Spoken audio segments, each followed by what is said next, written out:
A ver, una pregunta muy sencillita. ¿Por qué si López dice que tanto en Tamaulipas como en Tabasco no pasa nada, que las cosas están tranquilas, que son puro escándalo, escandalizan, dice, que son los medios de sus adversarios? Ya ven que sus adversarios son neoliberales y son muy corruptos y están muy enojados porque quieren regresar por sus fueros. Ya ven que todo eso no.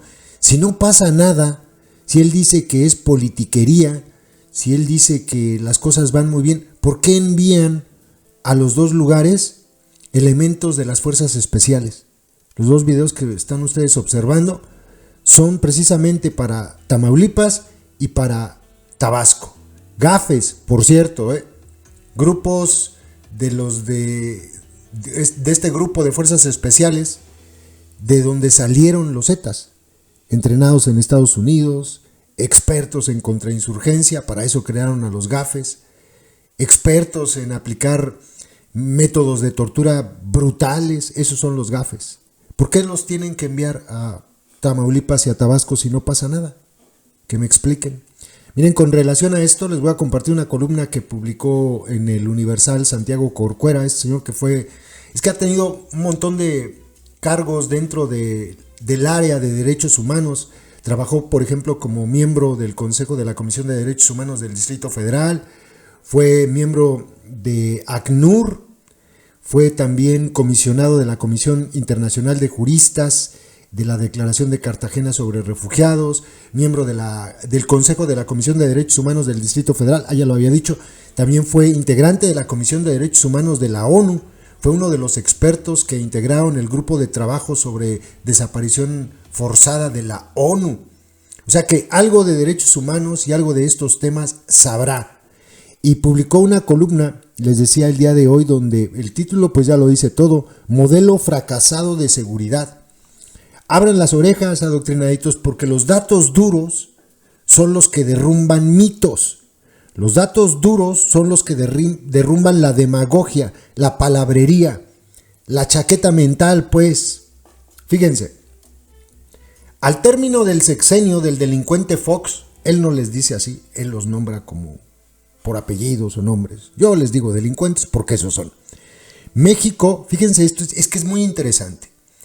Al término del sexenio del delincuente Fox, México logró un índice de muertes violentas de 8 por cada 100,000 habitantes. Este índice fue el promedio de todas las entidades federativas según datos de la ONU disponibles en el portal de internet del Banco Mundial. 8 por cada 100,000. Qué lejísimo se ve eso, de verdad. Ese era el momento en el que en México podía salir a la calle y no pasaba nada. Nada. Ok, de acuerdo con la gráfica, con datos a noviembre de 2023, que el más infame de todos los merolicos del mundo presentó en su conferencia el jueves 4 de enero de 2023, pone incluso hasta el minuto 1:10:04. Ningún estado de la República en lo individual llega a un índice tan bajo. Esto es muy grave. El estado de Yucatán, que según dicha gráfica es el más seguro del país, refleja un índice de 9 homicidios dolosos por cada 100,000 habitantes. El más tranquilo. Y tiene una tasa una tasa mayor de la que tenía todo el país en el año 2000 o 2006. 2006, sí, cuando terminó el delincuente Fox. El siguiente es Coahuila, con un índice de 26. Vean el salto, La media es 121. El estado más inseguro es Colima, según la gráfica mencionada, que muestra un índice descomunal: 436 muertes violentas por cada 100,000 habitantes. El promedio acumulado en México es de cerca de 28 muertes violentas por cada 100,000 habitantes, lo que significa más de 300% respecto del final del sexenio del delincuente Fox.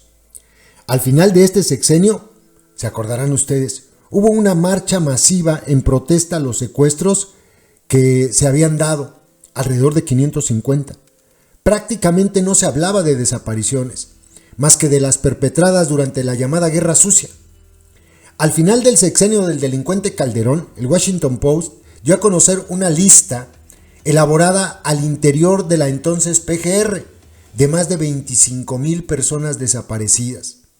El Registro Nacional de Personas Desaparecidas y No Localizadas de la SEGOV el día 5 de enero de 2024 mostraba un total de 114,019 personas desaparecidas y no localizadas, de las cuales 101,443 están registradas como no desaparecidas. Escuchen este dato. Si comparamos peras con manzanas, secuestros contra desapariciones, el incremento sería de alrededor de 20,200%. Escucharon bien, 20,200% respecto al final del sexenio del delincuente Fox a este momento. Simplemente horripilante.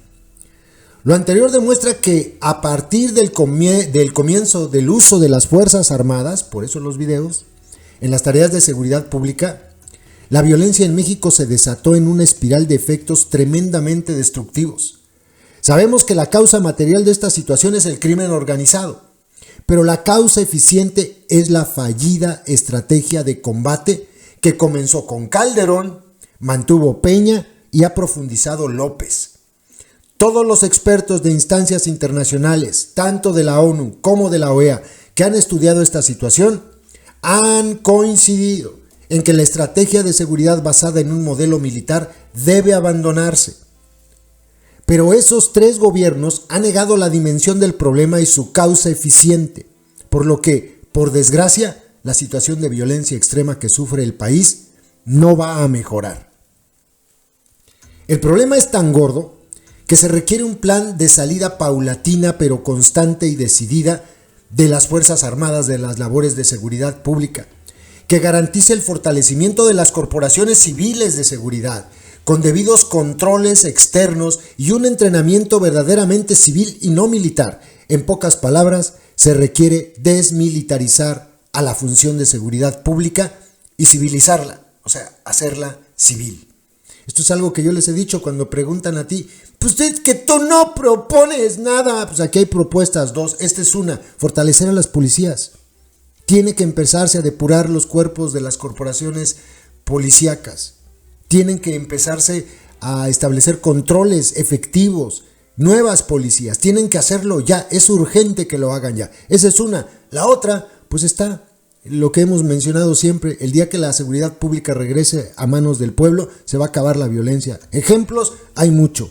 Todos los pueblos originarios que le han quitado la seguridad pública a sus gobiernos son los que menos delitos tienen en sus territorios. Esa es otra. Pero dicen, tú no propones nada. Las candidatas a la presidencia deben reconocer la dimensión del problema y no mentirle a la población. Si una candidata dice que la situación ha mejorado y muestra una mejoría tan marginal que no se nota en la realidad cotidiana y propone seguir con más de lo mismo, y es ella quien gana la elección, se puede pronosticar con base de evidencia empírica y no de adivinación que la violencia extrema que padece el país se mantendrá. Por mucho que se intente reducir el registro de personas desaparecidas, ese registro se seguirá alimentando diariamente con nuevos casos de personas que desaparecen en México, a razón de aproximadamente una por hora. México padece una gravísima enfermedad de inseguridad, de violencia generalizada, en gran parte del territorio nacional. Si quienes gobiernan o pretenden gobernar no reconocen la dimensión del problema, la salud no se va a recuperar, sino que la enfermedad continuará avanzando. Breve, conciso, datos duros. Desmientan los datos, adoctrinaditos, porque luego nada más entran a decir, te paga el PRI. Así, pues no. La descalificación a la persona y no al argumento. Tiene razón lo que dice Santiago Corcuera. En cuanto salieron los guachos a las calles, se desató todo este infierno. De que no es tan difícil de verlo. Obsérvenlo ustedes. Véanlo. Está fallando la estrategia. López prometió que iba a ser diferente la situación. Pues no, es lo mismo. Ustedes lo ven. Y ha empeorado. Y está peor. O sea, escucharon las tasas de hace 18, 20 años. 8 por cada 100,000 habitantes. 8. Es que una tasa promedio de los países. de cualquier país del mundo. Pero ahora la tasa media, por ejemplo, la del estado de Colima, Dios mío, es una locura. Es que es una locura. Imagínense ustedes, el estado de Colima con una tasa de 436 muertes violentas. Es una barbaridad. Y vuelvo a preguntar, si las cosas están tan bien, ¿por qué mandan fuerzas especiales a Tamaulipas y a Tabasco? Es que no me entra en la cabeza. ¿Me lo explican?